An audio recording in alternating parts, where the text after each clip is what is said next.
बिस्मिल्लाहिर्रहमानिर्रहीम। Welcome back to machine learning. यहाँ से हम एक सीरीज़ ऑफ वीडियोस शुरू करने लगे हैं which will have at least a handful of videos, जिसमें हमने उस पहली फॉर्म ऑफ मशीन लर्निंग को देखना है जिसका जिक्र हमने इंट्रोडक्शन वाली वीडियो में किया था, which is supervised type of machine learning. So हम उसको थोड़ा सा अब फॉर्मलाइज करना शुरू करेंगे, उसकी नोटेशन को थोड़ा सा समझेंगे, ये देखेंगे कि उसके क्या कंपोनेंट्स होते हैं, किस तरह की जाती है, कब इसकी ज़रूरत पड़ती है और ये क्या होती है। So let's begin with supervised machine learning. In terms of the main reference for these videos, वैसे तो अगर आप मेरी कोर्स आउटलाइन देखें तो वहाँ पर मैंने अब डिटेल में रेफरेंसेस इंक्लूड कर दिए हैं, but this is one reference जो कि I expect to follow throughout most of this semester. और ये ऑनलाइन अवेलेबल कोर्स है कॉर्नेल में प्रोफेसर किलियन वाइनबर्गर का, and this is one of the courses that I highly recommend to anyone जो machine learning में interested हो. One of the problems when we are searching for good resources for machine learning is that the available resources are either too shallow, जो बिल्कुल सिर्फ abstract level पे गुफ्तगू करते हैं और किसी डेप्थ में नहीं जाते, or they are just too deep कि मैथ्स के जो है वो रास्तों में जाकर इतने गुम हुए कि यही भूल गए कि हम आए क्यों थे और क्या करने के लिए आए थे. So this is a nice course which is a nice blend of the two. Machine learning for intelligent systems. इसकी सारी वीडियोस यूट्यूब पे अवेलेबल हैं. मैंने यहाँ पे कोर्स पेज का लिंक भी आपको दे दिया है जहाँ पर जाकर आप इनके कंटेंट्स भी देख सकते हैं. तो इनके जो डिलीवरी का पैटर्न है, जिस पैटर्न में ये अपने कंटेंट्स को डिलीवर करते हैं, वो मुझे काफ़ी इंट्यूटिव लगता है, लिहाजा I follow it in this course as well. तो अगर आप you can use it as a reference. As a side note, ये ख़ुद अपने कोर्स को बेस करते हैं इससे पहले कि एक ऑफ़र हुए कोर्स पर जो कि बेन टास्कर ने ऑफ़र किया था, who is no longer alive. और मैंने अपनी कोर्स आउटलाइन के अंदर बेन टास्कर की जो ओरिजिनल वेबसाइट थी, जिसका अब सिर्फ वेब आर्काइव के ऊपर वो मौजूद है, उसके लिंक्स इंक्लूड किए हुए हैं. सो इफ़ यू लाइक, आप वहाँ जाकर बेन टास्कर के नोट्स देख सकते हैं. Those are amazing notes for machine learning. तो ये चंद रिसोर्सेज हैं जो मैं अभी आपको इनिशियली दे रहा हूँ, and eventually as will go along books और रिसोर्सेज मैं आपको रिकमेंड करता रहूँगा.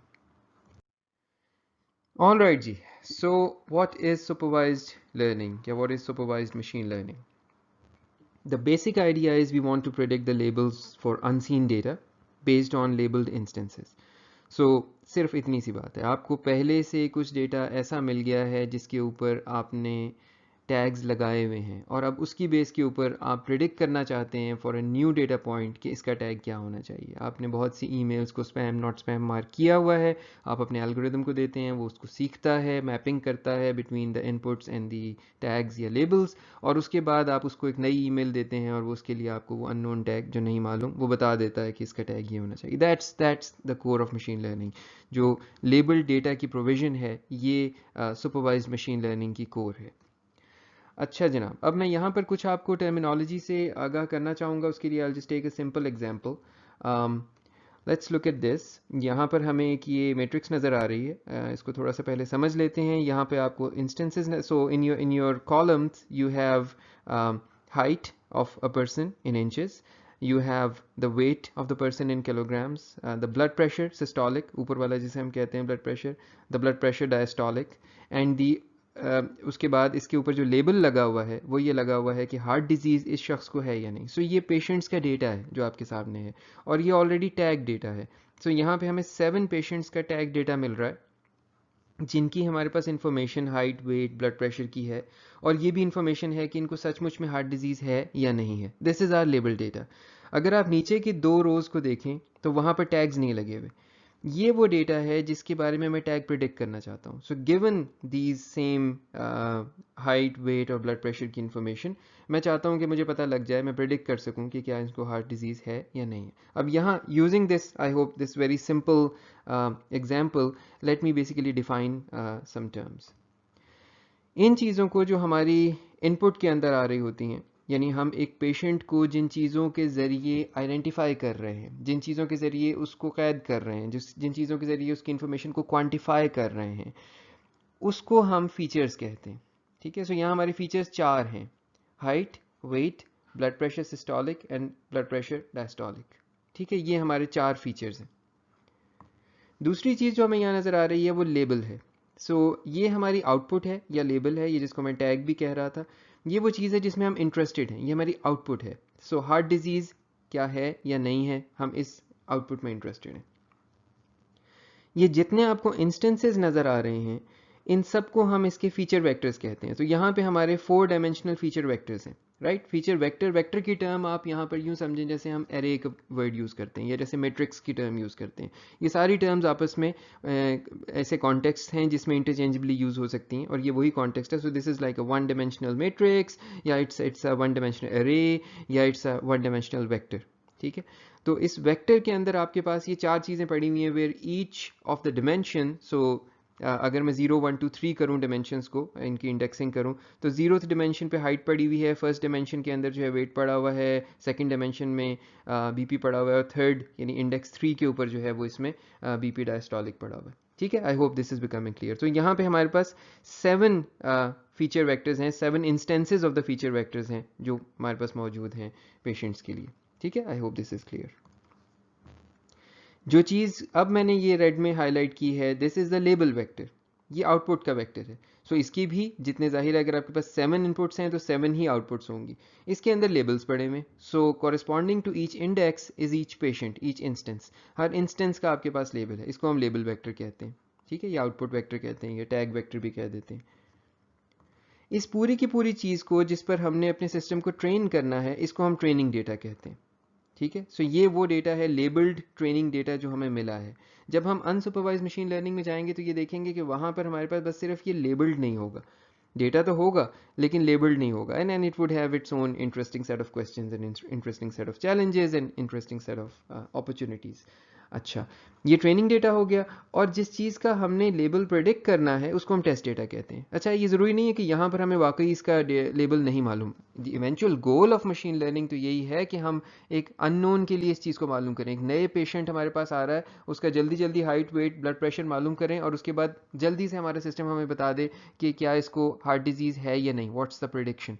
आइडियली तो यही गोल है, लेकिन जिस वक्त हम इस चीज़ को इन लैब टेस्ट कर रहे होते हैं तो बाज़ दफ़ा हमें टेस्ट डेटा के लेबल्स मालूम होते हैं, जिससे हम बाद में वेरीफाई करते हैं कि हमारा एल्गोरिदम कितनी अच्छी तरह चल रहा है। जैसे हम आपको एग्जाम में जिस वक्त कोई क्वेश्चन देते हैं करने के लिए, तो ऐसा थोड़ी है कि हमें उसका जवाब नहीं मालूम, although that would be really fun अगर हम आपको ऐसे क्वेश्चन देना शुरू कर दें एग्जाम में जिसके जवाब हमें भी मालूम ना हो। जब आप करके आंसर दें तो देन विल सी के कहाँ तक पहुँचे, and this is done at some research courses, लेकिन खैर that is a little bit beside the point। अच्छा जी, आगे चलते हैं। ये एक और एग्जाम्पल है, मैंने यहाँ पे सिर्फ एक तब्दीली की है पिछली एग्जाम्पल से। पिछली एग्जाम्पल के अंदर मेरे जो लेबल्स थे, यहाँ पे आपके फीचर वेक्टर सेम है, आपके फीचर्स सेम है, सिर्फ जो आपका आउटकम है, जो आउटपुट है, वो डिफरेंट है। पिछले वाले केस में आपके पास आउटपुट जो था वो हार्ट डिजीज़ था, और हम उसमें यस या नो मार्क कर रहे थे। जबकि अब आपके पास जो आउटकम है वो कोलेस्ट्रॉल लेवल है, जो कि एक कंटिन्यूस स्केल के ऊपर चल रहा है। इत्तेफाक से यहाँ पे 10-10 के फासले में लिखे हुए हैं, लेकिन ये कोई लिमिटेशन नहीं है। सो एज्यूम कि ये कंटिन्यूस स्केल पे हो सकता है। आई डोंट नो रियली हो सकता है या हमारे जो इंस्ट्रूमेंट्स हैं वो इतने सेंसिटिव हैं या नहीं हैं कि वाकई वो हमें राउंड करके देते हैं, बट लेट्स एज्यूम कि ये एक रियल नंबर स्केल के ऊपर हो सकता है। अगर ये रियल नंबर स्केल पे हो सकता है तो फिर आप ये देख सकते हैं कि इन दोनों तरह के आउटपुट्स में कुछ ना कुछ फ़र्क है। ये कैटेगोरिकल आउटपुट्स हैं जिसमें कैटेगरीज बनी हुई हैं, और ये आउटपुट्स जो हैं ये रियल नंबर्ड हैं और कंटिन्यूस हैं। ये डिस्क्रीट हैं और ये कंटिन्यूस हैं। आम तौर पर हम डिस्क्रीट आउटकम्स की प्रेडिक्शन के लिए जिस चीज़ को यूज़ करते हैं उसे हम कहते हैं क्लासिफायर, और जिस मेथड को हम यूज़ करते हैं कंटिन्यूस आउटकम्स को प्रेडिक्ट करने के लिए, उस मेथड को हम कहते हैं regression. Classification and regression, classification and regression. Classification use होती है इन कैटेगोरिकल लेबल्स को प्रेडिक्ट करने के लिए, रिग्रेशन यूज होती है इन रियल वैल्यूड लेबल्स को प्रेडिक्ट करने के लिए। ठीक है जी, बात समझ में आ गई? Let's move on. अच्छा जनाब, अब यहाँ पर एक पहले छोटा सा सवाल कर लेते हैं। फ़र्ज़ करें कि मैं स्पैम वर्सेस नॉट स्पैम को सॉल्व करना चाह रहा हूँ। मेरे पास ईमेल एक देखता हूँ मैं, आप मुझे कहते हैं जी ये स्पैम ईमेल है, और आप मुझे कहते हैं इसे किसी तरह से प्रिडिक्ट करने का कोई मेथड बताएं, मैं अपने इनबॉक्स में इम्प्लीमेंट कर दूँ ताकि सारी स्पैम एक साइड पे हो जाए, मैं तंग आ गया हूँ स्पैम से। अच्छा, मैं आपसे ये कहता हूँ लाइए मुझे कुछ 10-12-15 स्पैम ईमेल्स दिखाइए। मैं उन ईमेल्स को देखता हूँ, मुझे कुछ पैटर्न्स नज़र आते हैं, कुछ वर्ड्स हैं जो उनमें यूज़ हो रहे हैं, कुछ एक्सक्लेमेशन मार्क्स का ज़रूरत से ज़्यादा इस्तेमाल हो रहा है, कुछ उसमें बहुत ज़्यादा एक्साइटमेंट है टोन के अंदर, कोई बहुत ज़्यादा कुछ खास स्टीरियोटिपिकल चीज़ें मुझे नज़र आ रही हैं। मैं कहता हूँ अच्छा ठीक है, let me right a few rules कि अगर इसमें ये वर्ड यूज़ हुआ है, ये इनअप्रोप्रिएट वर्ड यूज़ हुआ है, ये मिसाल के तौर पर इसमें बहुत ज़्यादा एक्साइटमेंट का वर्ड यूज़ हुआ है, इसके अंदर बहुत ज़्यादा मुझे लेयर किया जा रहा है किसी चीज़ में, इसमें एक्सक्लेमेशन मार्क बहुत ज़्यादा लगे हुए हैं और वॉट एवर, या इसका जो ओरिजिनेटिंग आईपी है वो इस किस्म का है, या इसका आने का टाइम फ़लाँ किस्म का है, तो इस इंफॉर्मेशन की बेस के ऊपर मैं मार्क करना शुरू कर देता हूँ, एक कॉम्प्लिकेटेड सेट ऑफ रूल्स बनाता हूँ और उसकी बेस के ऊपर चीज़ों को स्पैम नॉट स्पैम करने लगता हूँ। Well this works and rule based systems have been around for a while, ये बहुत अच्छा चले भी हैं।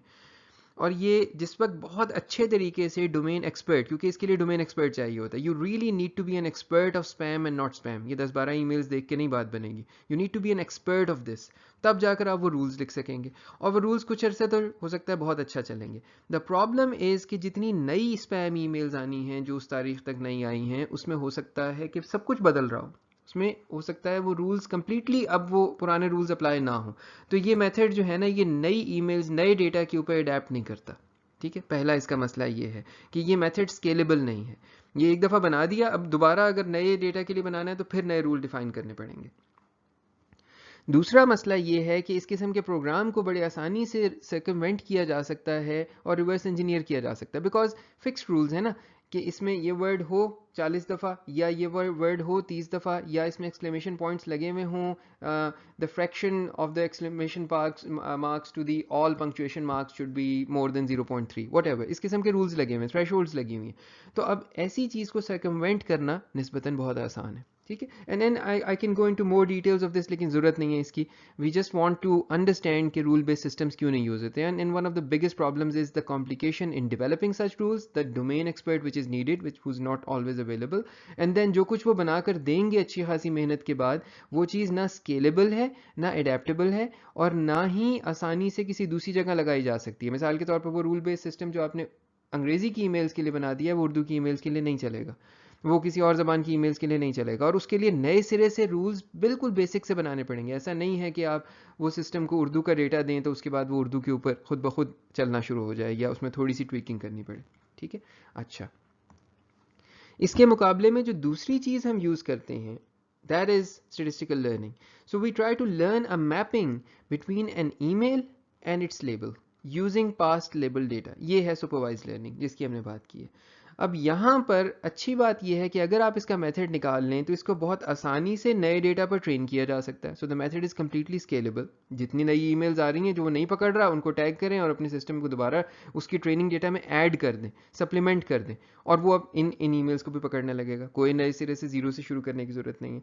इतना आसान नहीं है इसको रिवर्स इंजीनियर करना, क्योंकि यहाँ पर इसकी बुनियाद डिटर्मिनिस्टिक रूल्स की जगह probability के ऊपर होती है। So we would be creating these rules, these probabilistic rules, जिनके लिए इतना आसान नहीं है ये फाइंड आउट करना कि मैं क्या चेंज लाऊं अपनी ईमेल के अंदर तो वो एग्जैक्टली ये ना पकड़ सके। थोड़ा सा ये मुश्किल हो जाता है। And then it's easier to plug the leaks. For example, उससे अगर कोई ईमेल्स निकल रही हैं तो उसमें नया डेटा डालकर उसको अडेप्ट करना, उसको स्केल करना, ये सब कुछ बहुत आसान है। कोई नई ज़बान देनी है तो हो सकता है आपका आर्किटेक्चर सेम रहे, सिर्फ कुछ चीज़ें चेंज हो रही हैं, although that's not always true, लेकिन इट्स मोस्टली ट्रू कि आपका काफ़ी हद तक काम जो है वो बने बनाए सिस्टम से हो जाता है। Then you need to tweak it further for supporting the completely new scenario. आगे जाकर हम इन चीज़ों की डिस्कशन डिटेल में करेंगे।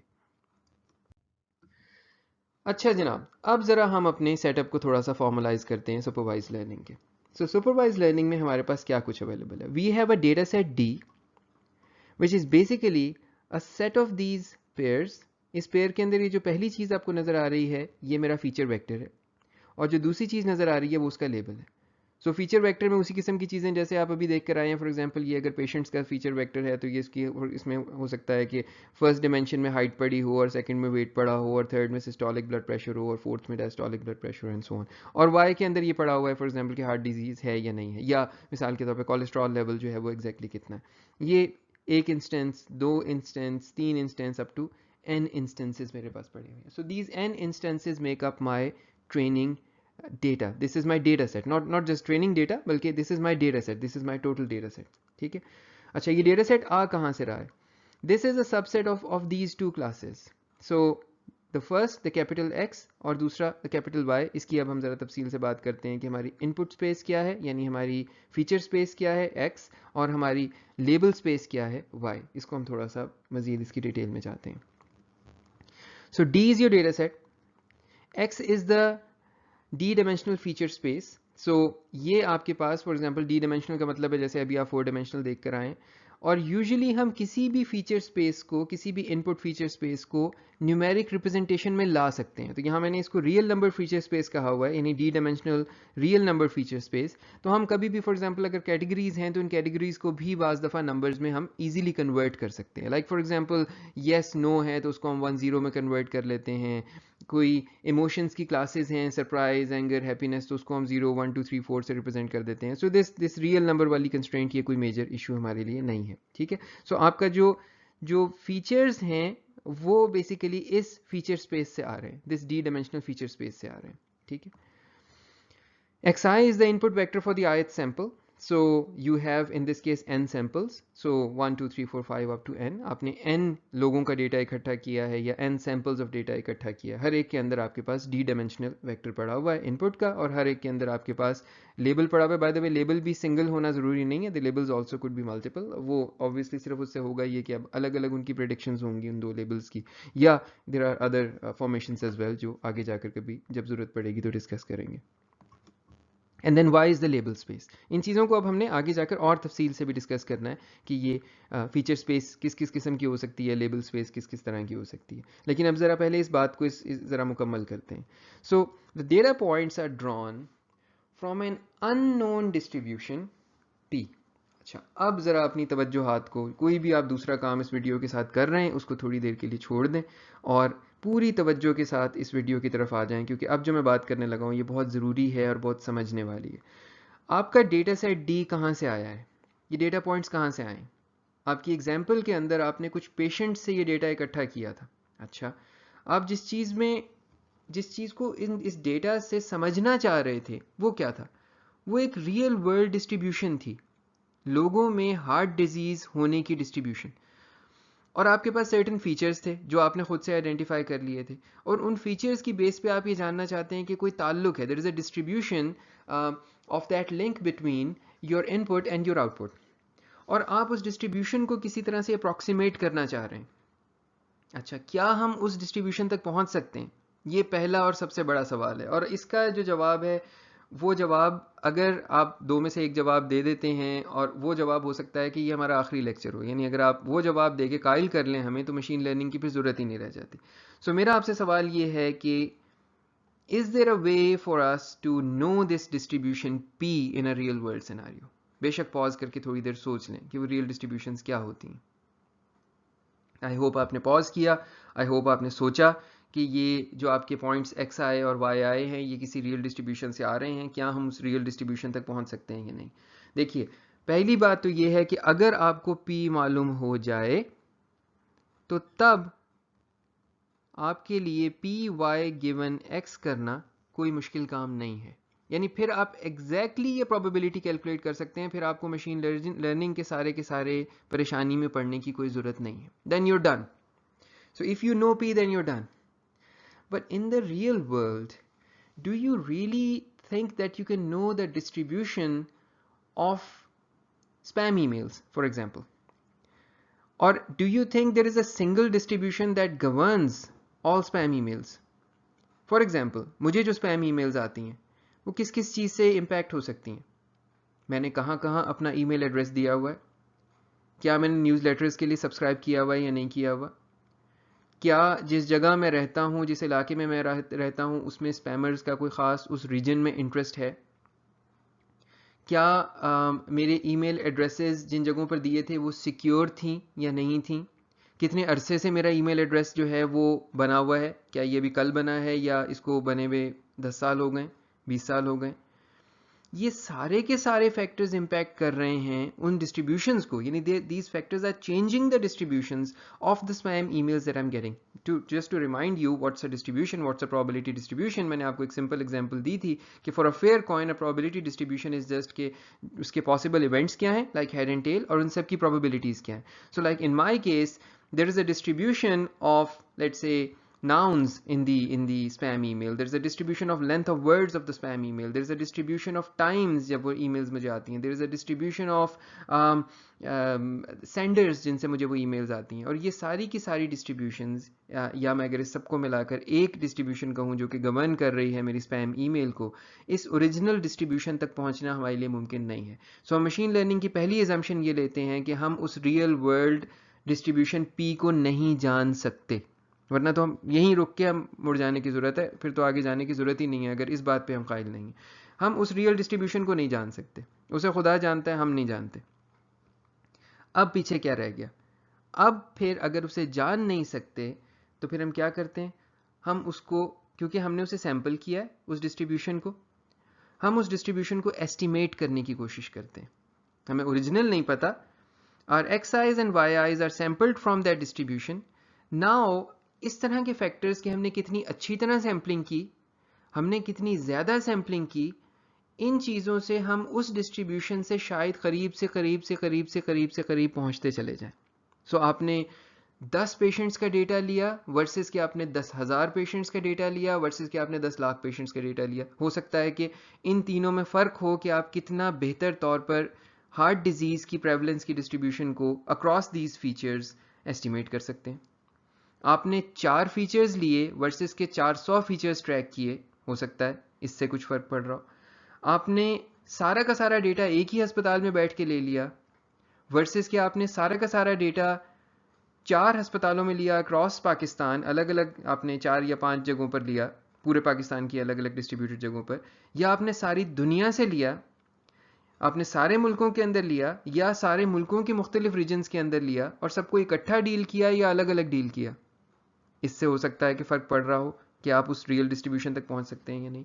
सो यहाँ से आगे की सारी कहानी एस्टिमेशन की है, हमें मालूम नहीं है, वी डोंट नो कि स्पैम्स को क्या चीज़ गवर्न करती है, we don't know heart disease किसी को वाकई में क्यों होती है, वी डोंट नो कि मिसाल के तौर पर जो हमारी स्पीच है इसमें और एक वर्ड के अंदर एग्जैक्ट लिंक क्या है, क्यों 2 दफ़ा एक ही लफ्ज़ बोला जाए तो वो एग्जैक्टली सेम नहीं होता। So then what's the distribution of these phonetic utterances and what's their link with a particular word, एक वर्ड की कितनी पॉसिबल अटरेंसेज हो सकती हैं। मैं एक ही वर्ड बोल रहा हूँ, लेट्स से बाबा, और वो वर्ड बाबा को मैं 10 दफ़ा बोल के रिकॉर्ड करता हूँ तो सब में थोड़ा थोड़ा डिफरेंस है, कोई एग्जैक्टली दूसरे से जैसी नहीं है, लेकिन हो सकता है कि ये एक दूसरे से मिलती जुलती ज़रूर हो, एंड सो ऑन। ठीक है, तो आई होप कि आपके जहन में अब तक ये क्लियर हो रहा होगा कि we can't find out P but we can estimate P।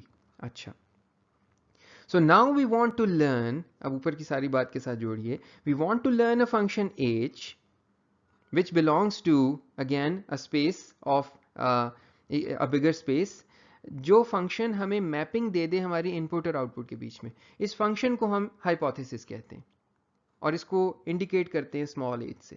So small h is our hypothesis. Hypothesis is the function that creates a mapping between our input, ये जो फीचर वेक्टर है, and the output label. यानी ये वो चीज़ होगी जिसे हम input देंगे और एक्सपेक्ट करेंगे कि ये हमें आउटपुट बता देगा। ये वो चीज़ है जो हमने बनानी है। It's a machine and we call it a hypothesis and it is basically sampled from a hypothesis space H। जाहिर है इस दुनिया में बेतहाशा यानी इन्फिनिट ऐसी हाइपोथेसिस होंगी जो कि इनपुट से आउटपुट तक मैप कर सकती हैं। मैंने उस इन्फिनिट में से एक चूज़ करनी है या एक सेट चूज़ करना है जो मेरी प्रॉब्लम टाइप के लिए सबसे बेहतर है। ठीक है, और उसका काम क्या होगा कि मैं उसे एक नई इंस्टेंस दूंगा और वो नई इंस्टेंस भी उसी डिस्ट्रीब्यूशन से आ रही होगी, लेकिन उस पर मैंने ट्रेन नहीं किया होगा और वो उस नई इंस्टेंस का मुझे लेबल निकाल के दे देगा। अच्छा, अब यहां पर कुछ और नई बातें हो गई हैं जो आपके लिए समझना ज़रूरी है। पहली चीज़, आपका डेटा सेट। डेटा सेट क्या क्या चीज़ों पे मबनी है? माई input and the label. Input क्या है? मेरा फीचर वेक्टर। आउटपुट क्या है? जो उसके ऊपर मैंने टैग लगाया हुआ है, जो रियल नंबर टैग है या कैटेगोरिकल टैग है। ये डेटा सेट बना कैसे है? ये मैंने सैम्पल किया है, रियल वर्ल्ड में से सैम्पल किया है। सो रियल वर्ल्ड में कोई डिस्ट्रीब्यूशन है उस फिनोमेना की जिसमें मैं इंटरेस्टेड हूँ, उसको मैंने सैम्पल करके अपने पास ये डेटा सेट बना लिया। आ गया डेटा सेट मेरे पास।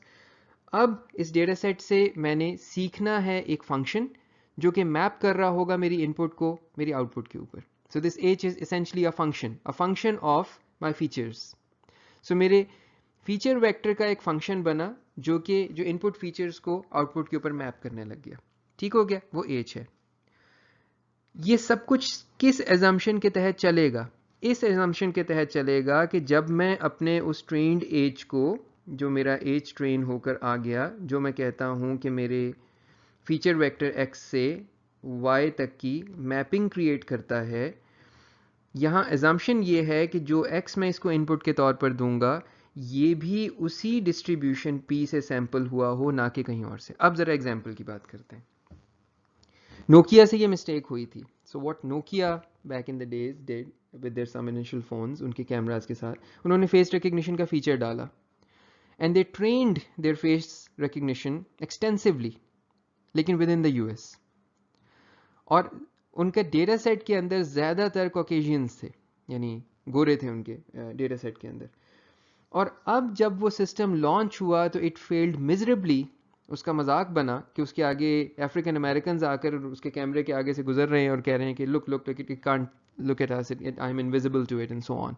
एंड सिमिलरली वो दूसरे मुल्कों में दूसरी नेशनैलिटीज़ के साथ जिनके फेशियल फीचर्स डिफरेंट होते हैं, इट डिड नॉट वर्क। गलती क्या हुई? सैम्पलिंग बहुत अच्छी थी, डेटा बहुत अच्छा गैदर किया था, उस डेटा के ऊपर उसकी एक्यूरेसी बहुत अच्छी थी कॉकेशियंस के लिए। प्रॉब्लम कहाँ थी? जब उसको x दिया जा रहा था टेस्ट करने के लिए, चलाने के लिए रियल वर्ल्ड में, तो वो x उस डिस्ट्रीब्यूशन p से नहीं आ रहा था जिस डिस्ट्रीब्यूशन p से आपका ओरिजिनल डेटा सेट आया था जिसके ऊपर आपने सिस्टम ट्रेन किया था। तो हमने सीखा क्या यहाँ से? कि जिस किस्म के डेटा के ऊपर इवेंचुअली सिस्टम चलना है उसी किस्म के डेटा के ऊपर उसको ट्रेन करना पड़ता है। आपने उर्दू का स्पीच रिकग्निशन सिस्टम बनाना है, उर्दू पे ट्रेन करेंगे। आपने पाकिस्तानियों का स्पीच से हाइट डिटेक्ट करनी है, पाकिस्तानियों की स्पीच पे ट्रेन करेंगे। आपने अमरीकियों की स्पीच से हाइट डिटेक्ट करनी है तो पाकिस्तानियों की स्पीच पे ट्रेन नहीं करेंगे, अमरीकियों की स्पीच पे ट्रेन करेंगे। आपने फेस रिकग्निशन करना है, रोड के लैंडमार्क्स रिकग्निशन करना है, बिल्डिंग रिकग्निशन करना है, वहीं पर ट्रेनिंग डेटा गैदर करेंगे जहां पर उस सिस्टम ने इवेंचुअली डिप्लॉय होना है। अमेरिका की बिल्डिंग्स को रिकग्नाइज करके मार्क करने वाला कि ये म्यूजियम है, ये हॉस्पिटल है, ये रेजिडेंशियल हाउस है, ये अपार्टमेंट कॉम्प्लेक्स है, वो सिस्टम हो सकता है पाकिस्तान की, लाहौर की, कराची की या सरगोदा की या किसी गांव की बिल्डिंग्स के ऊपर ना चले। और आई होप कि I am also making intuitive sense when I am saying all of these things. ठीक है, तो अब इस स्लाइड में there was a lot of things that I have covered here. I hope कि आपके जहन में ये क्लियर हुई हैं। थोड़ा सा हम इसकी बात आगे और भी करेंगे, लेकिन अगर नहीं हुई तो ये चंद मिनट पीछे करें और इस स्लाइड को दोबारा से सुन लें, क्योंकि ये मैंने बहुत इंपॉर्टेंट चीज़ों को यहाँ पर टच किया है। अच्छा जी, और हमारी होप क्या है इस सब कुछ से? हमारी होप ये है कि जिस वक्त हम इस फंक्शन h को x देंगे तो ये हमें जवाब में y प्रोवाइड कर देगा। और अगर y प्रोवाइड ना भी कर सके तो एटलीस्ट ये y हमें देगा विद हाई प्रोबेबिलिटी, या फिर at least something similar to y ज़रूर देगा, उसके करीब करीब कुछ ज़रूर देगा। यानी अगर ये कोलेस्ट्रॉल को सही एग्जैक्ट डिटेक्ट नहीं भी कर सका, प्रिडिक्ट नहीं भी कर सका कि 120 है या 150 है, तो ये उसके करीब करीब कोई नंबर बोलेगा। ऐसा नहीं करेगा कि 150 था तो ये उससे 200 बताना शुरू हो जाए या 100 बताना शुरू हो जाए। So the error would be low. ये हमारा अल्टीमेट गोल है इस हाइपोथेसिस से कि ये कर सके। अच्छा जनाब, ये तस्वीर आपने पहले देखी हुई है पिछले लेक्चर के अंदर। मैं सिर्फ इसमें एक दफ़ा दोबारा आपके जहनों में बिल्कुल क्लियर कर दूं कि मशीन लर्निंग का हमारा सेटअप किस तरह होता है। सो हमने ट्रेनिंग के फेज़ के अंदर अपने सिस्टम को, अपने मशीन लर्निंग एल्गोरिदम को, so this is your learning algorithm, let me just right it here, this is your learning algorithm. आपने अपने लर्निंग एल्गोरिदम को इनपुट दी सारी की सारी। सो ये सारी की सारी इंस्टेंसेस हैं पहले पेशेंट से लेकर nth पेशेंट तक की, और हर वेक्टर के अंदर आपकी सारी डी डायमेंशंस हैं। और आपने हर एक इंस्टेंस की 1 2 3 4 अप टू n के सबके लेबल्स इसको दिए। यहाँ लर्निंग एल्गोरिदम ने इसको सीखा और सीखने के बाद अपनी हाइपोथेसिस यानी एक फंक्शन आउटपुट कर दिया। a function that can map between these x and these y's. इस फंक्शन को दिया और साथ ही आपने उसे एक न्यू x प्रोवाइड किया जो कि यहाँ ट्रेनिंग में शामिल नहीं था, लेकिन वो उसी डिस्ट्रीब्यूशन से रहा था जिस डिस्ट्रीब्यूशन p से ये सब डेटा जो है वो सैंपल हुआ था. ये x इसको दिया, h ने इसके ऊपर काम किया और उसने h of x आपको प्रोवाइड कर दिया. This h of x is now the output of your trained algorithm. ठीक है, ये उसकी your trained model, sorry, आपके ट्रेंड मॉडल की ये आउटपुट है. और आपकी होप यहाँ पे क्या है कि ये h of x जो है ये इक्वल टू y होगा या ये h of x at least y जैसा होगा. ये हमारी यहाँ पर होप है. और जितना ये y जैसा होगा उतना ही ज़्यादा हम इसको अच्छा h समझेंगे. तो ज़्यादा अच्छा h वो होगा जो हमें ज़्यादा एक्यूरेटली हमारे लेबल्स प्रिडिक्ट करके दे दे. ठीक है, ये है जी पूरी की पूरी कहानी मशीन लर्निंग की या सुपरवाइज्ड लर्निंग की. ये होता है इसके अंदर, ये हमारे सारे के सारे इनपुट्स हैं, ये हमारे आउटपुट्स हैं. अब हम क्विकली इन सारे स्पेसेस को यानी फीचर वेक्टर के फीचर स्पेसेस को, लेबल स्पेसेस को और फाइनली हाइपोथेसिस स्पेसेस को देखते हैं और फिर वहाँ से बात आगे बढ़ाते हैं. ऑलराइट जी, सो ये एक पहली एग्जांपल है आपके लिए फीचर स्पेसेस की. एक फीचर स्पेस तो आप अभी देख कर आए हैं, ये मैं आपको एक और एग्जांपल दे रहा हूँ. सो फॉर एग्जांपल ये स्टूडेंट डेटा है. मैं चाहता हूँ कि मैं आप लोगों का जैसे ही आप मेरी क्लास में आए मैं आपका ग्रेड प्रिडिक्ट कर लूँ, या चलें इससे भी बेहतर मैं चाहता हूँ सेमेस्टर के आखिर में जब मैं आपको आपके सारी चीज़ें हो चुकी हों उस टाइम पर मेरा एक मशीन लर्निंग एल्गोरिदम आपका ग्रेड प्रिडिक्ट करके दे मुझे इसका ग्रेड क्या आना चाहिए. ठीक है, अच्छा, अब ये ग्रेड प्रिडिक्शन सेमेस्टर के आखिर में भी हो सकती है, दरमियान में भी हो सकती है, शुरू में भी हो सकती है, पहले भी हो सकती है. ठीक है, डिपेंडिंग ऑन कि मैं फीचर्स क्या यूज़ कर रहा हूँ.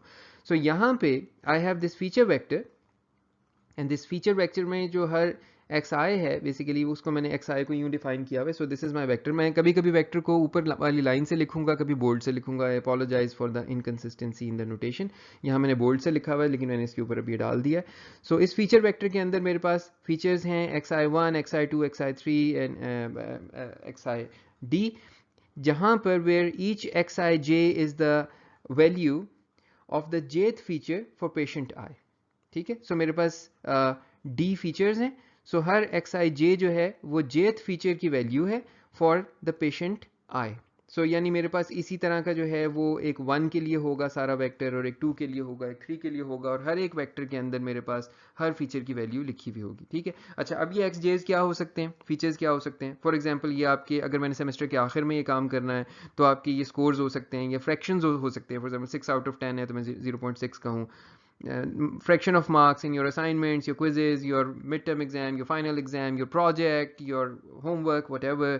आपके अगर सेमेस्टर से पहले ये काम करना है तो ये आपके एजुकेशनल रिकॉर्ड्स हो सकते हैं. आपने मैट्रिक में कितने नंबर लिए, ओ लेवल में कितने नंबर लिए, एफएससी में कितने लिए, ए लेवल में कितने लिए, जो भी कुछ आपने किया है. आपके ग्रेड्स हो सकते हैं जो प्रीवियस कोर्सेज के अंदर हैं, यानी आपकी ट्रांसक्रिप्ट देखी जा सकती है इस चीज़ के अंदर आपकी. और इस सब कुछ को by the way we can numerically deal with all of that. आपकी रैंकिंग्स हो सकती हैं उन इंस्टीट्यूशंस की जहाँ से आप पढ़ के आए हैं इससे पहले, आपके स्कूल्स की, आपके कॉलेजेस की, आपकी पिछली यूनिवर्सिटीज़ की अगर आप हायर एजुकेशन के अंदर इस वक्त हैं.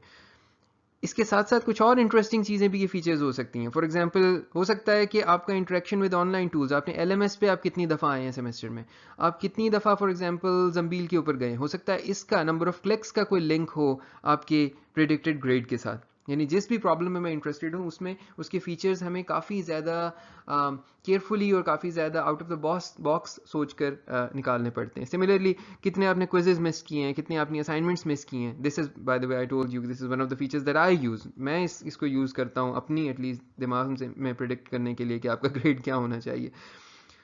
ऑलराइट, यहाँ इन फीचर वेक्टर्स में एक चीज़ नज़र आ रही है. ये फीचर्स आमतौर पे कितने हो जाएंगे, एक स्टूडेंट के बारे में कितने फीचर में जमा कर लूँगा, 20, 15, 50, 100, 150, 200 और कितने हो जाएंगे. So will have a small number of features for example इस प्रॉब्लम की केस में, और उनके अंदर बहुत कम ऐसे फीचर्स होंगे जिनकी वैल्यू ज़ीरो होंगी. यानी वो ज़ीरो वहीं आ रहे हैं ना जहाँ पर आपकी कोई किसी चीज़ में ज़ीरो मार्क्स आए. तो ऐसा तो नहीं होगा कि मैट्रिक में आपके ज़ीरो आए होंगे या ओ लेवल्स के आपके मार्क्स ज़ीरो होंगे if I convert it to numeric. तो यानी बहुत कम फीचर्स की वैल्यू ज़ीरो होंगी. लिहाजा इस किस्म के वेक्टर्स को जहाँ पे ज़्यादातर वैल्यूज़ की ज़्यादातर फीचर वेक्टर्स के अंदर जो इंस्टेंसेस हैं उसकी ज़्यादातर की वैल्यूज़ नॉन ज़ीरो होती हैं, उसको हम डेंस वेक्टर्स कहते हैं. यानी ये भरे भरे वेक्टर्स हैं, इसके अंदर ज़्यादातर वैल्यूज़ मीनिंगफुल हैं और उसमें कोई वैल्यू पड़ी हुई है. हम अभी देखेंगे कि इसके ऑपोजिट भी हो सकता है और कैसे हो सकता है. ये एक और एग्जांपल है, ये इमेज डेटा की एग्जांपल है। For example you have a photograph, अगर मैं उस फोटोग्राफ को, और मैं चाहता हूँ फोटोग्राफ्स में फेस रिकग्निशन करूँ कि जहाँ जहाँ फेस है उसके इर्द गिर्द एक बाउंड्री बन जाए, तो अब इस इमेज डेटा की रिप्रेजेंटेशन क्या हो सकती है? So this is my feature vector, my input feature vector, और इसको मैंने यूँ डिफाइन किया, अगर आप यहाँ बिल्कुल नीचे देखें तो मेरे पास एक इमेज है, और ये इमेज जो है ये 1 2 3 4 5, सो 5x4 का इमेज है। सो इसके अंदर 5 मेरे पास कॉलम्स हैं और 4 मेरे पास रोज हैं। सो इस इमेज के अंदर बाय द वे, अगर आप रोज इंटू कॉलम्स करने में ज़्यादा खुश हैं तो 4 इंटू 5 कह लें इसको। सो इस इमेज के अंदर मेरे पास अलग अलग जो बॉक्सेस हैं, दीज आर इंडिपेंडेंट पिक्सेल्स। सो फर्ज करें ये बहुत ही ज़्यादा मैंने आपको ना एक लो पिक्सल डेंसिटी का इमेज दिया है। So this is like 4 into 5, so this 20 pixels का आपके पास जो है वो यहाँ पर इमेज है। ये इस 20 पिक्सेल्स के इमेज के अंदर हर पिक्सल, आपको मालूम होगा शायद अगर आपने कभी पहले इमेज प्रोसेसिंग वगैरह के साथ आपका वास्ता रहा है, कि each pixel is represented by 3 colours. So जिनके मिक्सचर से उसकी ओवरऑल कलर की वैल्यू आ रही होती है। So there is a red, there is a green and there is a blue, and each of those could be represented, usually are represented between one of 256 values. So 0 से 255 तक इनकी ranges होती हैं, right. सो मैंने यहाँ पे इस feature vector को इस तरह डिज़ाइन किया है, and by the way this is by no means just one way of designing this feature vector. लेकिन इस फीचर वेक्टर में ये हो रहा है कि जो पहले 3 मेरे पास फीचर्स हैं वो फर्स्ट पिक्सल की तीनों वैल्यूज हैं RGB की, रेड ग्रीन ब्लू, और फिर ये अगले पिक्सल की वैल्यूज हैं रेड ग्रीन ब्लू, फिर रेड ग्रीन ब्लू। सो इस इमेज के लिए मेरे पास टोटल जो है वो 60 फीचर्स हैं। सो ईच इमेज, अब मेरे पास हो सकता है 10,000 इमेजेस हो, so for each image I am storing 60 values, right. 60 pixels की वैल्यूज मैं अपने पास स्टोर कर रहा हूँ, यानी 60 कलर्स की values, for each pixel 3 values. So 20 मेरे पास पिक्सेल्स हैं, हर एक के लिए 3 वैल्यू स्टोर की, मैंने 60 वैल्यू स्टोर की हैं अपने पास, ठीक है जी। अच्छा, अब किसी रियल इमेज की बात कर लेते हैं। In a 6 megapixel image there are 6 million pixels, and total हमारे पास फीचर कितने बन जाएंगे? 18 million. So now we have 18 million features. हर इमेज के लिए मेरे पास 18 मिलियन वैल्यूज हैं जो मैंने स्टोर की हुई हैं, और यहाँ पर तकरीबन हर पिक्सल की कोई ना कोई नॉन जीरो वैल्यू होगी, बहुत से पिक्सल्स की, ज़्यादातर पिक्सल्स की नॉन जीरो वैल्यूज होंगी। सो लिहाजा ये फीचर वेक्टर अभी भी इसको हम मोस्ट केसेस में ये डेंस होंगे, ऑल्दो देर आर इंस्टेंसेस जहाँ पे ये डेंस नहीं होंगे, लेकिन in most cases for most real images ये डेंस फीचर वेक्टर्स होंगे, ठीक है। क्योंकि ज़्यादातर वैल्यूज़, अगरचे बहुत बड़ा फीचर वेक्टर है लेकिन ज़्यादातर वैल्यूज़ मीनिंगफुल हैं और उनको स्टोर करने की ज़रूरत है। Alright, coming to language. So textual data for example मेरे पास है, और मैं उससे करना ये चाहता हूँ कि मैं डॉक्यूमेंट देकर ऑथर का मालूम करना चाहता हूँ। तो मेरे पास एक सेट ऑफ ऑथर्स है कि इन 5 लोगों में से किसी ने ये लिखा है, और मैं आप प्रिडिक्ट करें कि ये किसका लिखा हुआ डॉक्यूमेंट है, या इन 5,000 लोगों में से किसी ने लिखा है, या इन 5 लाख लोगों में से किसी ने लिखा है। प्रिडिक्ट करें कि ऑथर कौन है इसमें से, ठीक है। तो अब इसकी इनपुट्स क्या हो सकती हैं? एक बहुत कॉमन फीचर्स जो हम टेक्स्ट के साथ यूज़ करते हैं, और यूज़ करने की वजह भी ये है कि ये बहुत ज़्यादा अच्छा काम करते हैं अक्सर केसेस में, उनको हम बैग ऑफ वर्ड फीचर्स कहते हैं। अच्छा, बैग ऑफ वर्ड फीचर्स क्या होते हैं? बैग ऑफ वर्ड फीचर्स ये होते हैं कि हमारी अजम्पशन ये है कि वर्ड ऑर्डर मैटर नहीं करता। फॉर एग्जांपल मैं किसी ईमेल को रिप्रेजेंट करना चाहता हूँ अपने पास इन फीचर्स, तो मैं ये कहता हूँ कि जी वर्ड्स का ऑर्डर मैटर नहीं करता, बस खाली ये देख लें कौन कौन सा वर्ड आया और कितनी कितनी दफ़ा आया। So what I do is essentially I store the whole dictionary. So for the email I store the whole dictionary, पूरी अंग्रेज़ी की डिक्शनरी, जो कि अंग्रेज़ी के अंदर इस वक्त फ़र्ज़ करें 6 लाख अल्फाज हैं, और मैं ये वर्ड फॉर्म्स की बात कर रहा हूँ, यानी जिसमें प्ले और प्लेड और प्लेइंग सब अलग अलग वर्ड समझे जाएंगे, ठीक है। जो दूसरी चीज़ आपके जहन में आ रही है वो हेड वर्ड्स होते हैं, वो ऑब्वियसली कम है। सो मेरे पास 600,000 फॉर एग्जांपल वर्ड फॉर्म्स हैं, तो ये जो मेरे यहाँ से लेकर यहाँ तक 600,000 एंट्रीज हैं, and for each document I store these entries, और सिर्फ इस ईमेल में जो जो वर्ड मौजूद है उसके काउंट्स में यहाँ लिख लेता हूँ। फॉर एग्जांपल एबल्स में 2 दफ़ा आया था, अबाउट इसमें 2 दफ़ा आया था। बाय द वे इस डॉक्यूमेंट से इस काउंटिंग का असल में कोई ताल्लुक नहीं है, मैंने डमी टेक्स्ट इधर डाला था। सो काउंट करने ना बैठ जाइएगा कि ये यहाँ पे लॉरेम एप्सन के आगे क्या क्या लिखा हुआ है, और आप काउंट करके कहें कि आपने काउंटिंग ठीक नहीं की। सो ये this is just a dummy example. तो जहाँ जहाँ नॉन ज़ीरोज़ हैं मैंने वो वाली वैल्यूज़ लिखी हुई हैं, और बाकी सब कुछ ज़ीरो हैं। अब आप ज़रा ये सोचें कि हमारी किसी एक ईमेल के अंदर कितने अल्फाज होंगे? 40, 50, 100, 200, 500 वर्ड्स होंगे, right.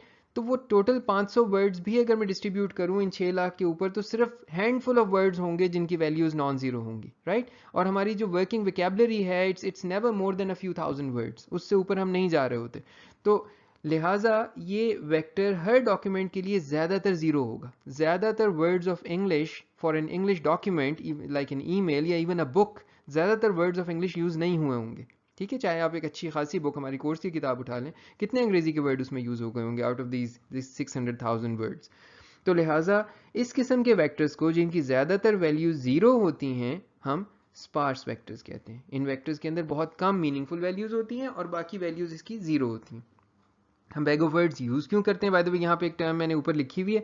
So this is XIK या term frequency of K is the number of occurrences of the kth dictionary word in the document I, ठीक है? सो ये वर्ड इस डॉक्यूमेंट में डिक्शनरी का ये वर्ड कितनी दफ़ा आया है। ये टर्म फ्रीक्वेंसी TF का वर्ड आप आगे भी जाकर सुनेंगे, आपने शायद TF IDF की टर्म सुनी भी होगी। ये एक मैकेनिज्म है इसी तरह से आपके फीचर वेक्टर डिफाइन करने का, जो कि बहुत कामयाब रहता है हमारे लिए। Even TF is not that bad, यानी जिसको हम बैग ऑफ वर्ड्स कहते हैं, इन फीचर्स को हम बैग ऑफ वर्ड्स फीचर कहते हैं। बैग ऑफ वर्ड्स क्यों कहते हैं ये भी मैं एक्सप्लेन कर देता हूँ। आप एक बैग लें, अपना डॉक्यूमेंट लें, इसके सारे अल्फाज को तोड़ तोड़ के ना, सो लॉरेम यहाँ पड़ा हुआ है और लेट्स से एप्सम यहाँ पड़ा हुआ है और इज़ यहाँ पड़ा हुआ है और टेक्स्ट यहाँ पड़ा हुआ है, व्हाटएवर सारे डॉक्यूमेंट्स इस बैग में डाल, सारे वर्ड्स इस बैग में डाल दें, बैग को हिलाएं अच्छी तरह। अब उसके अंदर से एक एक वर्ड निकालते जाएं और इस डिक्शनरी के अंदर जाकर उसका काउंट अपडेट करते जाएं। This is how your bag of words operates, कि आपने वर्ड्स के आपस के रिश्ते तोड़ दिए, उनके वर्ड ऑर्डर में अब कोई सिग्निफिकेंस नहीं रह गई। So this bag of words works really well for many problems, या at least the first cut of many problems. जब पहली दफ़ा आप इसे सॉल्व करते हैं तो कोई 80% के करीब मसला जो है वो इसी से सॉल्व हो जाता है बहुत सी प्रॉब्लम्स में, और उसके बाद आपको उसे फर्दर ट्वीक करना पड़ता है। अच्छा जनाब, एक ये टर्म है, ये आपको ज़रूरत पड़ेगी, मैंने कहा ये यहाँ पे समझा दूँ, अगरचे बहुत ज़्यादा यहाँ ज़रूरत नहीं थी इसकी। One hot vectors. One hot vectors वो होते हैं जिसमें पूरे के पूरे वेक्टर के अंदर सिर्फ किसी एक पोजीशन के ऊपर जो है ना सिंगल वैल्यू उसमें पड़ी हुई है, बाकी सारे के सारे जीरोज हैं, ठीक है? फॉर एग्जांपल ये नीचे आपको ना binary to one hot encoding नजर आ रही है। So this is zero, so this is these are binary number 0 से लेकर 7 तक, और इसके सामने ये डिफरेंट बिट पोजीशंस हैं। सो this is your bit position 0 1 2 3 4 5 6 7, और आप देख रहे हैं कि जो भी है ये 0th पोजीशन में 1 है, ये फर्स्ट पोजीशन में 1 है, सेकंड पोजीशन में 1 है, थर्ड पोजीशन में। So this is binary to one hot encoding. यहाँ पे इस बाइनरी का कोई मकसद नहीं है, सिर्फ समझाना ये है कि ये एक ऐसा वेक्टर है जिस पूरे वेक्टर के अंदर सब कुछ जीरोज हैं, किसी एक जगह पे 1 पड़ा हुआ है या किसी एक जगह पे नॉन जीरो पड़ा हुआ है। आमतौर पे 1 होता है लेकिन non zero also makes it a one hot vector, ठीक है? और similarly we can have one cold vectors as well, जो इसके बिल्कुल ऑपोजिट होते हैं, जिसके अंदर सिर्फ एक वैल्यू जो है वो 0 है और बाकी सब जो है वो 1s हैं, या बाकी सब जो हैं वो कोई और वैल्यूज़ हैं, ठीक है जी? ये बाय द वे जहाँ जहाँ मैंने कहीं कोई चीज़ किसी और जगह से उठाई है, ये example binary to one hot की मैंने कॉपी की है विकीपीडिया से, आपको नीचे लिंक्स नज़र आ रहे होंगे जहाँ जहाँ कहीं मैंने कोई चीज़ यूज़ की है। अच्छा जनाब, अब हम लेबल स्पेसिस की बात कर लेते हैं। अब तक हमने बात की है फीचर स्पेसिस की, अब लेबल स्पेस की बात कर लेते हैं कि हमारे आउटपुट लेबल्स किस किस्म के हो सकते हैं।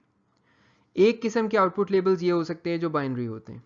So for example sentiment analysis के अंदर या सेंटिमेंट डिटेक्शन के अंदर we can use a positive and negative label. So आपके पास इनपुट में हो सकता है डॉक्यूमेंट्स आ रहे हों, ईमेल्स आ रही हों, ट्वीट्स आ रही हों, कुछ भी आ रहा हो, उनके फीचर्स डिफाइन हुए हैं, आपने सीख लिया वो कैसे बनते हैं, और अब उसके आगे जो है वो लेबल जो लगा हुआ है वो पॉजिटिव नेगेटिव लगा हुआ है, या पॉजिटिव नेगेटिव हो सकता है कि वो न्यूट्रल भी लगा हुआ हो उसके अंदर, ठीक है? लेकिन अगर न्यूट्रल लगा हुआ होगा तो ये बाइनरी नहीं होगा, ठीक है? सो बाइनरी के अंदर अगर आपने इसको डील करना है, दो के अंदर डील करना है, तो पॉजिटिव नेगेटिव होगा। Email for example spam and not spam.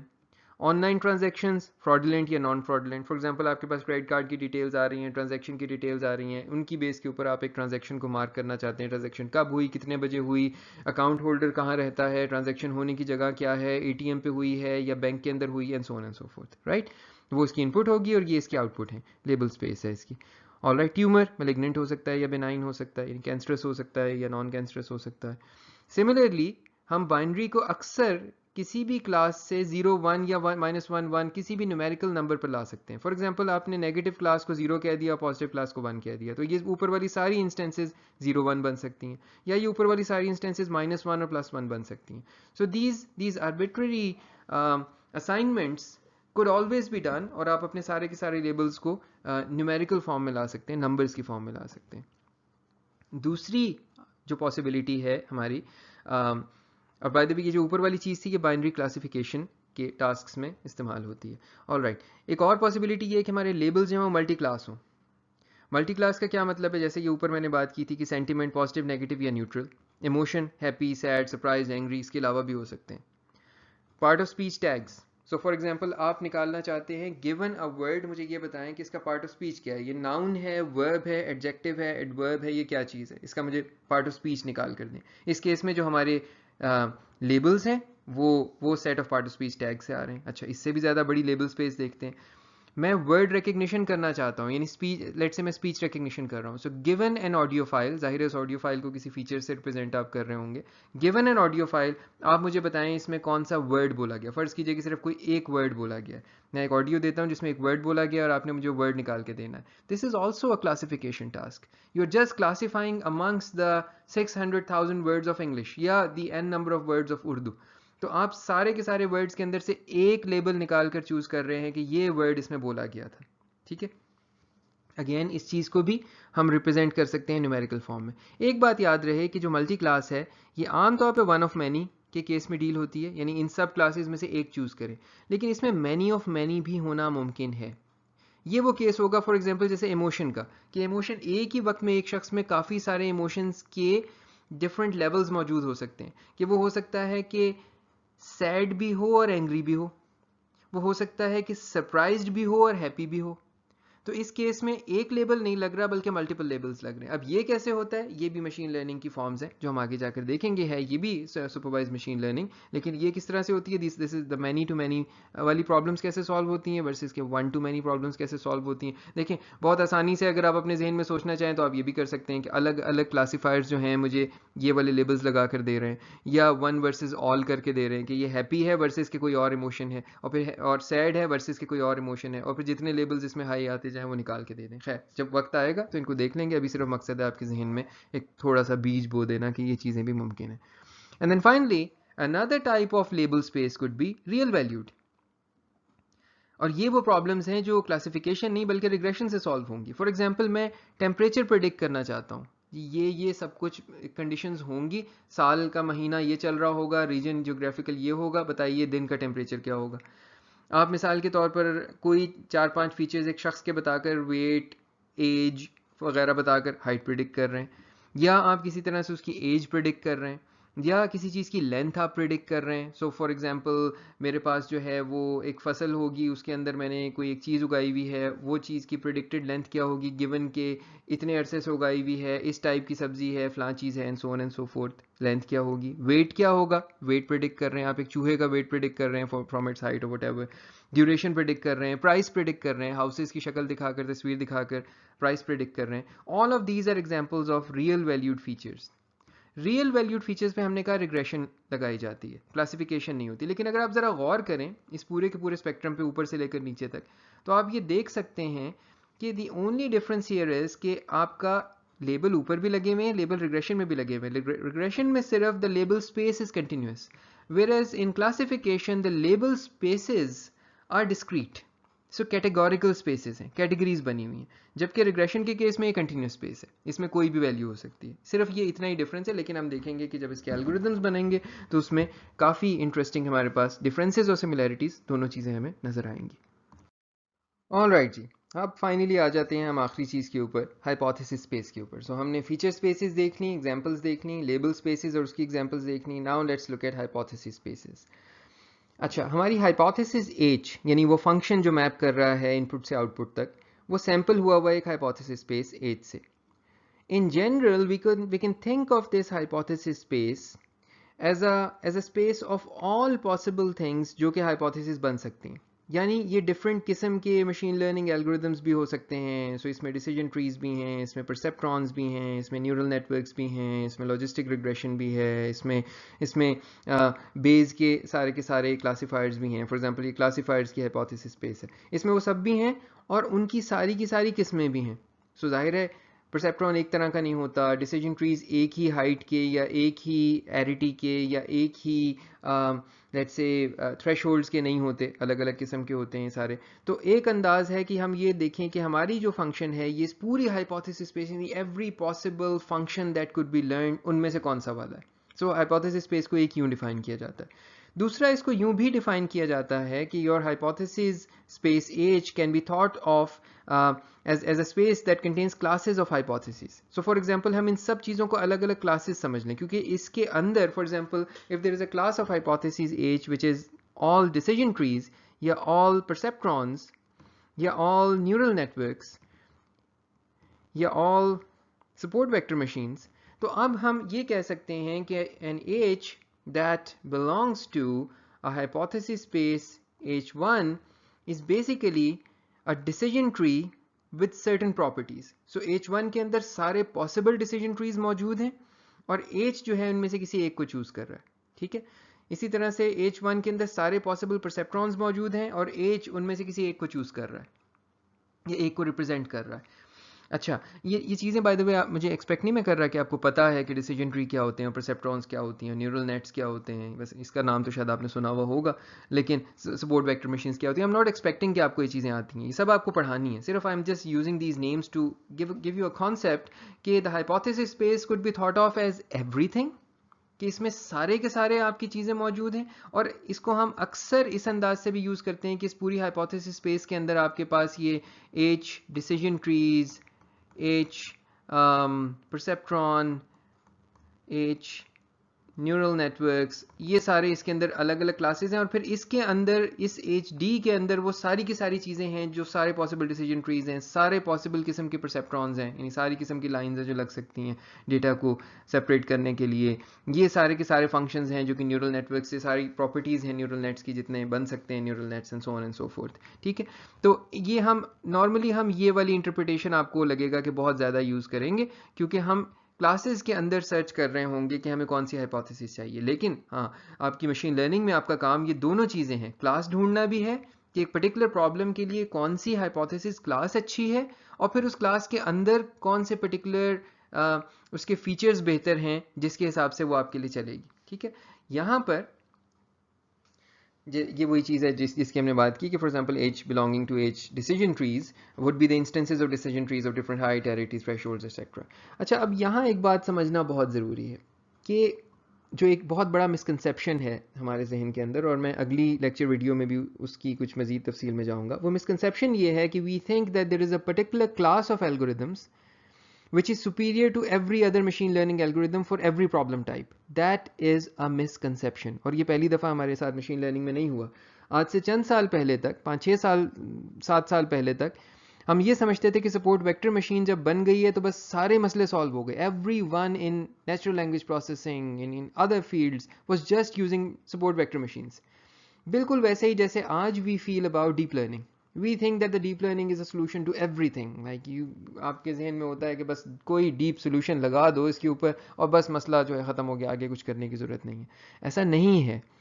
ये सारी की सारी classes come with certain assumptions, जैसा कि मैं अगली वीडियो में बात करूंगा इंशाल्लाह। So each hypothesis class has its own set of assumptions. Perceptron has an assumption of linearity.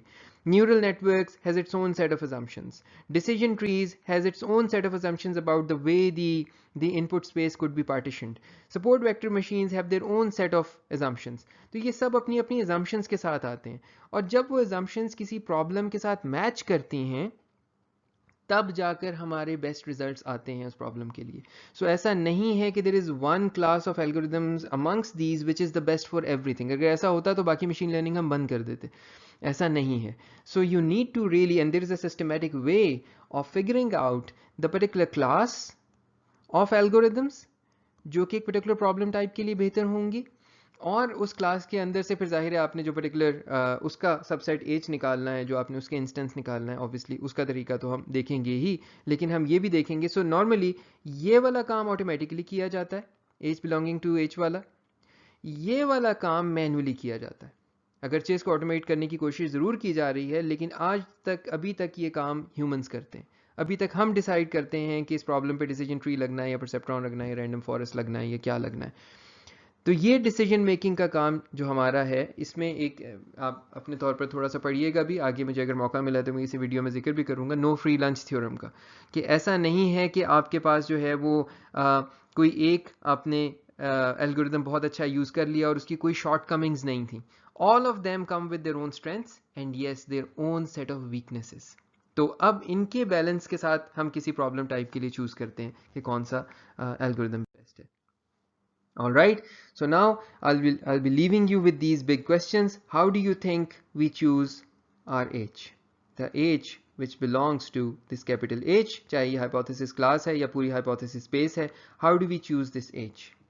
Do we choose it randomly? Do we choose it exhaustively by looking over the whole H? और दूसरा बड़ा सवाल, how do we evaluate H? एक H आपने निकाल लिया इसमें से और कहा कि जी ये लें जी, ये मेरा फंक्शन है.